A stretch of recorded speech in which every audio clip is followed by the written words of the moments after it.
যতই আমি রাইভাল হই না কেন, বাট আশা ছিল যে ব্রাজিলই জিতা যাবে আর আমাদের সাথে সেমিফাইনাল খেলবে, বাট আনফরচুনেটলি ব্রাজিল প্রত্যাশা মতো খেলতে পারে নাই। আর এখানে কোচের অনেক ভুল ছিল, যেটা বলতে গেলে অনেক বড় হয়ে যায়, বাট আমি অত বড় করে আপাতত বলতে চাইতেছি না। বাট ব্রাজিল পুরোই হারাম বল খেলছে, যেটা আমরা আর কি ডিফেন্সিভ খেলা বলে ওটা আমরা হারাম বল বলি। হারাম বল খেলছে, যার কারণে আর কি মূলত নরওয়ের অ্যাডভান্টেজটা কাজে লাগাইছে। বিষয়টা পেনাল্টি তো সম্পূর্ণটাই ভাগ্যের ব্যাপার। নেইমার লাস্টের পেনাল্টিটা গোল দিছে ঠিক আছে, বাট প্রথমে যে পেনাল্টিটা মারছে গুইমারেস, উনি না মারা যদি ভিনিসিয়াস মারতো তাহলে গোল হওয়ার চান্সেস ছিল, আশা করা যেত তাহলে গোল হতো। দুইটা পেনাল্টি পেয়েও ম্যাচটা ড্র করতে পারেনি, এটা একটা হতাশাজনক। এটা আমি ঠিক বলতে পারবো না, এটা ড্রেসিং রুমের ব্যাপার, তো এটা তো আর আমরা সাধারণ জনগণ বলতে পারি না কি হয়েছে, বা এটা যারা ব্রাজিল ফ্যান ওনারা আরো ভালো বিশ্লেষণ করতে পারবে।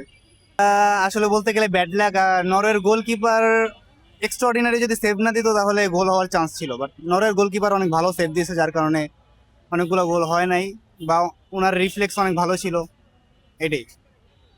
মিশর যদিও র্যাঙ্কিং এ আমার থেকে অনেক অনেক নিচে, বাট বিশ্বকাপ তো কেউ হালকাভাবে, খারাপ দল কোনো বিশ্বকাপ খেলতে আসে না, সবাই বিশ্বকাপের ক্যাপেবল দেখেই ওনারা বিশ্বকাপে খেলতে আসে। তো আমার মতে খেলাটা অত সহজ হবে না। আর্জেন্টিনা জিতবে কিন্তু অত সহজভাবে জিততে পারবে না, এটা আশা করি। মিশরকে দুর্বল বলা যায় না, কারণ মিশরে মোহাম্মদ সালাহ, উমর মারমুশের মতো প্রুভেন প্লেয়াররা আছে, তাহলে এটারে আমি দুর্বল কিভাবে বলবো বলেন।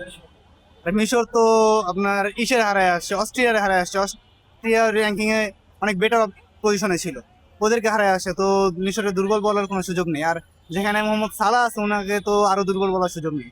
তো দেখা যায় ওয়ার্ল্ড কাপের অর্ধেক অর্ধেক কি বলতে গেলে 70% আমি শেষ হয়ে যাবে ওয়ার্ল্ড কাপের, কারণ আমাদের বাংলাদেশের হিসাব করলে 80% ফ্যানই আর্জেন্টিনা ব্রাজিলের সাপোর্টার, বলতে গেলে সিজনাল ফ্যান কারণে। আর যারা নিউট্রাল ফুটবল ফ্যান বা যারা রেগুলার ফুটবল ফ্যান, আমার মতো আমরা যারা রেগুলার ফুটবল খেলা দেখি, তারা খেলা দেখবে ঠিক আছে, বাট ওইরকম একটা আমেজ থাকবে না যে আর্জেন্টিনা ব্রাজিল থাকবে, যে আমেজটা থাকবে ওই আমেজটা থাকবে না। হ্যাঁ, পর্তুগাল আছে আর্জেন্টিনার বিপক্ষ হিসাবে, রোনালদো রাইভাল হিসাবে আছে, এই কারণে এখনো আমেজটা অনেকটা টিকে আছে বলতে গেলে। স্পেন বা ফ্রান্স যে কোনো একটা ফাইনাল খেলবে, কারণ ওই সাইড থেকে তো যে কোনো একটা দল ফাইনাল খেলতে পারবে, আর এই সাইড থেকে হয়তো বা আর্জেন্টিনার ওঠার সুযোগ আছে, ইংল্যান্ডের সুযোগ আছে, এখন নরওয়ের সুযোগ আছে। তো দেখা যাক কি হয়।